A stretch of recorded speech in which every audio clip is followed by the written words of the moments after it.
ঘরে বসেই তৈরি করতে পারবেন পাসপোর্ট সাইজের ছবি। আমাদের বিভিন্ন কাজে বিভিন্ন সময় পাসপোর্ট সাইজের ছবি প্রয়োজন হয়।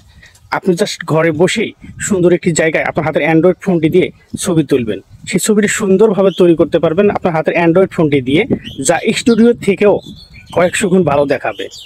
তো কীভাবে আপনি হাতের অ্যান্ড্রয়েড ফোনটি দিয়ে ঘরে বসে পাসপোর্ট সাইজের ছবি তুলবেন, ছবি তৈরি করবেন, চলেন সেই প্রসেসটি দেখাই। শুরুতে চলে যাবেন গুগল প্লে স্টোরে, সার্চ বার পাবেন, সার্চ বারে লিখবেন রিমুভ বিজি। এই অ্যাপসটি ইনস্টল করে নেব। দেখেন সবার উপরে অ্যাপসটি ইনস্টল করা আছে, আমি ইনস্টল করে রেখেছি সময় বাঁচানোর জন্য। আরেকটি অ্যাপস ইনস্টল করবেন, গুগল প্লে স্টোরে সার্চ বারে গিয়ে লিখবেন পাসপোর্ট সাইজ ফটো মেকার। দেন আমার এখানে টাইপ করা আছে পাসপোর্ট সাইজ ফটো মেকার, তো আমি ট্যাপ করে দিলাম। দেখেন আমার এখানে অ্যাপসটি কিন্তু ইনস্টল করা আছে। তো সময় বাঁচানোর জন্য অ্যাপস দুটিকে আমি আগেই ইনস্টল করে রেখেছি। আমি প্রথমে চলে যাব রিমুভ বিজি অ্যাপসটিতে। এরকম একটি ইন্টারফেস চলে আসবে, দেখেন আপলোড ইমেজ দেখাচ্ছে। আপনি এখান থেকে আমি আপলোড ইমেজের উপরে ট্যাপ করে দিব। তারপর এখান থেকে ফটোসে ট্যাপ করে দিব গ্যালারিতে যাওয়ার জন্য, ছবিটি আনার জন্য। দেন আমার সবার উপরে যে ছবিটি আছে এই ছবিটির উপরে আপনি ট্যাপ করে দিব। দেওয়ার পরে দেখেন এখানে এরকম একটি ইন্টারফেস চলে আসবে। ছবির ব্যাকগ্রাউন্ডটি কিন্তু অটোমেটিক রিমুভ হয়ে গেছে। আমি এই ছবিটিকে ডাউনলোড করার জন্য ডাউনলোড অপশনে ট্যাপ করে দিচ্ছি। দেখেন এই যে এই ছবিটি কিন্তু অলরেডি ব্যাকগ্রাউন্ড রিমুভ হয়ে গ্যালারিতে চলে গেছে। আমি চলে যাবো দ্বিতীয় অ্যাপসে, পাসপোর্ট সাইজ ফটো মেকার যে অ্যাপসটি আছে এই অ্যাপসটিতে ট্যাপ করে দিব। দেওয়ার পর এরকম একটি ইন্টারফেস চলে আসবে। সে দেখেন বাম সাইডে স্কিপ একটি অপশন আছে, ট্যাপ করে দিবেন। ক্রিয়েট পাসপোর্ট ফটোর উপর ট্যাপ করে দিবেন। দিলে এখানে তিনটে অপশন চলে আসছে, সিলেক্ট কান্ট্রি।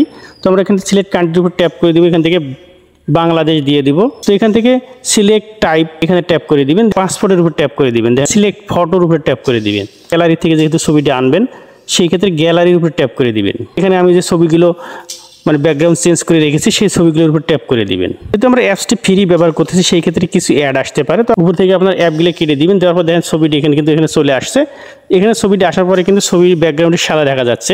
তো এখন সবার নিচে ডান সাইড দেখেন 90 ডিগ্রি একটি অপশন আছে, এটার উপরে একবার ট্যাপ করে দিবেন, দ্বিতীয়বার ট্যাপ করে দিবেন, তৃতীয়বার ট্যাপ করে দিবেন, চতুর্থবার ট্যাপ করে দিবেন। দেওয়ার পরে এই ছবিটিকে আপনি হাত দিয়ে ধরে একটু সুন্দরভাবে বসায় নেবেন ফ্রেমের ভিতরে। সবার উপরে দেখেন একটি ডাইন পাশে টিক মার্ক অপশন আছে, এই টিক মার্ক অপশনটিতে ট্যাপ করে দিবেন,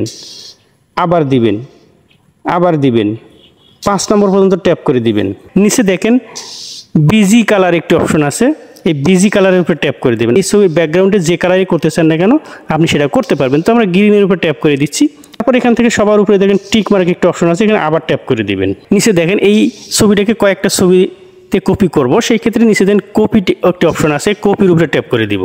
আপনার ছবিটিকে A4 সাইজে রূপান্তর করবেন, সেই ক্ষেত্রে এখানে A4 এর উপরে ট্যাপ করে দিবেন। দেখেন ছবিগুলো কিন্তু অলরেডি হয়ে গেছে। এই ছবিগুলো আপনি পাশে কোনো কম্পিউটারের দোকানে নিয়ে গিয়ে কিন্তু আপনার ছবিগুলো সুন্দরভাবে প্রিন্ট করতে পারবেন। এই ছবিগুলো সেভ করার জন্য নিচে দেখেন একটি সেভ বাটন আছে, তো আমি সেভ বাটনের উপরে ট্যাপ করে দিচ্ছি। দেওয়ার পর এখানে দেখেন 3টে অপশন আছে, আমরা জেপিজি উপরে জেপিজি আছে, জেপিজি সিলেক্ট করে দিব। তো আমি আপনাদেরকে যে প্রসেসে কাজটি করে দেখালাম, সেম একই প্রসেস আপনি কাজটি করলে স্টুডিওর থেকে 10 গুণ ভালো ছবি আপনি তৈরি করতে পারবেন আপনার হাতের অ্যান্ড্রয়েড ফোনটি দিয়ে। তো বন্ধুরা, এই ছিল ছোট্ট একটি ভিডিও।